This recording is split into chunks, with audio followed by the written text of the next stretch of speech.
এবার হামাসকে চূড়ান্ত হুঁশিয়ারি দিলেন ডোনাল্ড ট্রাম্প। সামাজিক মাধ্যমে দেয়া এক পোস্টে মার্কিন প্রেসিডেন্ট হুমকি দেন, অবিলম্বে জিম্মিদের ফিরিয়ে দিয়ে গাজা উপত্যকা না ছাড়লে চরম মূল্য দিতে হবে ফিলিস্তিনের স্বাধীনতাকামী সংগঠনকে। জবাবে হামাস বলছে, ট্রাম্পের এমন হুমকি গাজায় আবারও হামলা শুরু করতে নেতানিয়াহুকে উৎসাহিত করছে।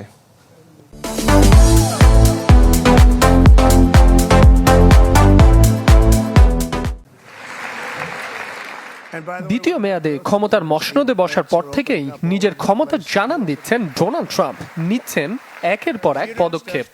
মধ্যপ্রাচ্যে বেপরোয়া ইসরায়েলকেও দিয়ে যাচ্ছেন আশকারা। সামরিক সহায়তার পাশাপাশি গাজায় ইসরায়েলি নিয়ন্ত্রণ প্রতিষ্ঠায় নিজেই যেন এখন নেতানিয়াহুর ভূমিকায়।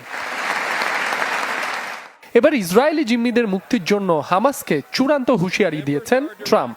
সামাজিক যোগাযোগ মাধ্যম ট্রুথ সোশ্যালে এক পোস্টে তিনি লেখেন, অবিলম্বে জিম্মিদের ফিরিয়ে দিয়ে গাজা উপত্যকা না ছাড়লে চরম মূল্য দিতে হবে ফিলিস্তিনের স্বাধীনতাকামী সংগঠনকে। জানান, নিরাপদে বাঁচতে পারবে না একজন সদস্য, আর এর জন্য ইসরায়েলকে পর্যাপ্ত রসদ পাঠানোর কথাও জানান তিনি। হুঁশিয়ারি দেন, এরপর বল প্রয়োগ করবেন তিনি। জবাবে হামাস বলছে, ট্রাম্পের এমন হুমকি যুদ্ধবিরতি থেকে সরে গিয়ে আবারও হামলা করতে উৎসাহিত করবে নেতানিয়াহুকে।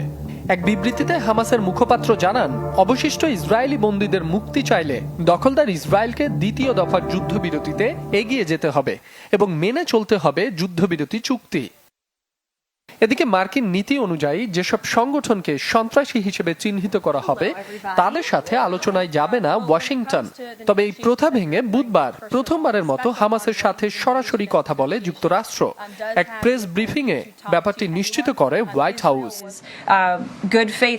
মাসুম রাব্বি, চ্যানেল 24।